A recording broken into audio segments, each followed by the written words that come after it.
So today I'm here with Stephanie Barish, and she is the CEO of IndieCade. Thank you for joining us and helping us with this little interview. Thank you Uh, for having me. yeah.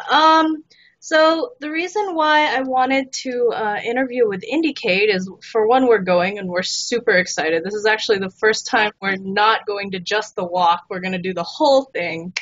Um, Azure Lorica is a theater company, and we work a lot with teens and fantasy genre. So a lot of them are huge gamer fans. In fact, a lot of them love to get in the industry, and we get questions about that all the time when we do panels at anime conventions. So we thought this would be the perfect place to direct them. So could you tell us a little bit about IndieCade? I know it's been around since 2005. I know it's been a long time. Yeah.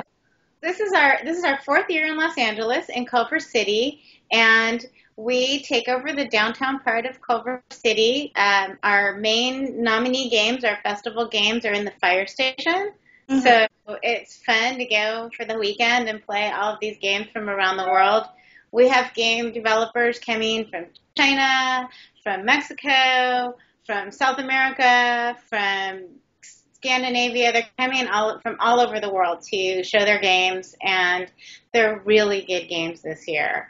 In addition, we have what we call the IndieCade Village, Hmm. which we're expanding this year because it was so popular. We have big games, which are games you play on the street. Um, we have um, we have tabletop games. We have just a huge variety of like every kind of game, installations, every kind of game you could possibly play.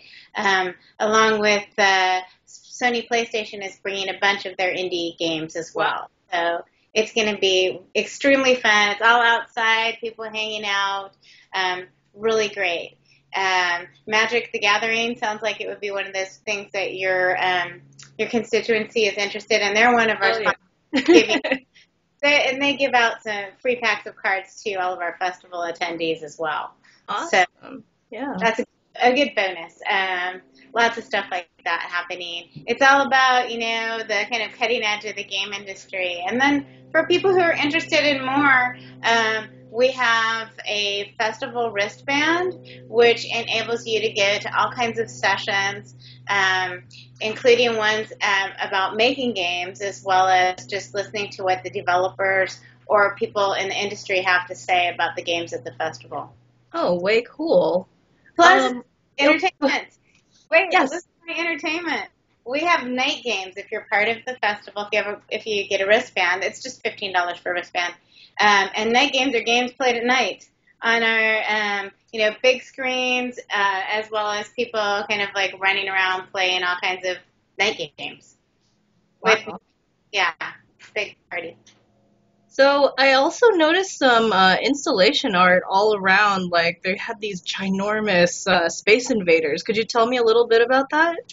Yeah, those are coming back. We had an artist we worked with last year was commissioned, and that was his idea to make some cool retro Space Invaders that they're just scenery, but they're really fun to run around.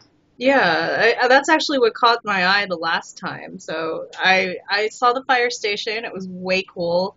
I think I went into a few of the other studios. They had some 3D stuff going around, but I know it's all over Culver City.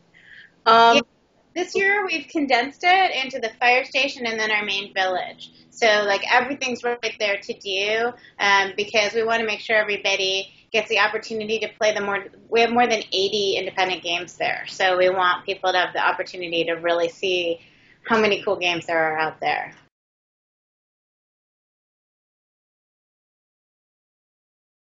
so I've heard that you guys are being called the Sundance of Video Games. How does that feel?